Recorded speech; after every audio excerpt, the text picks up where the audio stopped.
जैसे ही बारी को ये पता चलता है कि परीशे ने अयान को शादी से साफ साफ इनकार कर दिया है तो बारी काफी खुश हो जाता है। बारी की बहन मिनाल उसके पास आती है और कहती है, बारी क्या हुआ, तुम काफी टेंस लग रहे हो। जिस पर बारी कहता है, परीशे ने अयान को शादी से इनकार कर दिया है। मिनाल ये सुनकर खुश हो जाती है और कहती है कि बारी ये तो बहुत अच्छी बात है, तुम फौरन जाओ और जाकर उससे शादी की बात करो। जिस पर बारी कहता है, मैं कैसे बात कर सकता हूँ, क्या पता परीशे कहीं अंगेज हो, मुझे तो अयान ने ही इस काबिल नहीं छोड़ा कि मैं परीशे से कोई बात कर सकूं। इस वक्त परीशे मेरे बारे में क्या सोच रही होगी कि मेरा दोस्त कैसा है। जिस पर मिनाल कहती है, बारी तुम देर कर दोगे, अब तुम्हें परीशे को साफ साफ बताना होगा कि तुम उससे शादी करना चाहते हो और मुझे यकीन है कि वो तुम्हें ना नहीं करेगी। जिस पर बारी कहता है कि अभी तो मुझे ये समझ नहीं आ रही कि मैं परीशे के इनकार की खुशी मनाऊं या फिर अयान के दिल टूटने का गम। लेकिन मिनाल बारी को समझाती है और कहती है, बारी मोहब्बत बार बार चांस नहीं देती। तुम सोच रहे हो कि परीशे तुम्हें मना कर देगी, लेकिन अगर सोचो उसने हाँ कर दी तो तुम्हारी जिंदगी तो सेट हो जाएगी।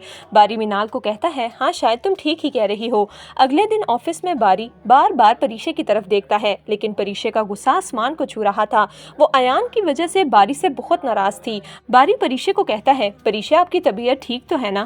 जिस पर परीशे गुस्से से कहती है कि आपके दोस्त ने मेरी तबीयत खराब करने में कोई कसर नहीं छोड़ी। अब अपने दोस्त को समझा लें कि आज के बाद मैं उनके साथ कोई प्रोजेक्ट नहीं करूंगी और आप भी मुझे उनके साथ मत रखिएगा। जिस पर बारी कहता है, ठीक है परीशे, काम डाउन, ऐसा कुछ नहीं होगा, अब अयान आपके साथ नहीं आएगा। बारी परीशे का ये गुस्सा देखकर बहुत परेशान हो जाता है और फैसला करता है कि वो परीशे से अभी कोई बात नहीं करेगा।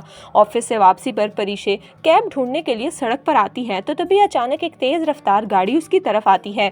बारी ये देख लेता है और फौरन भागकर परीशे को बचाता है और गुस्से से कहता है, परीशे तुम्हारा दिमाग कहाँ है, क्या तुम देख नहीं रही कितनी तेज गाड़ी आ रही थी, अगर तुम्हें कुछ हो जाता तो मैं क्या करता। परीशे हैरत से बारी को देखने लगती है। बारी परीशे को कहता है, हाँ मैं तुमसे मोहब्बत करता हूँ और तुम्हें खोने का एहसास मुझे तोड़ देता है। अगर आज तुम्हें कुछ हो जाता तो मैं अपने आप को कभी माफ नहीं कर पाता। चलो मैं तुम्हें घर छोड़ दूं। परीशे भी काफी डर जाती है और खामोशी से बारी की गाड़ी में बैठकर अपने घर आ जाती है।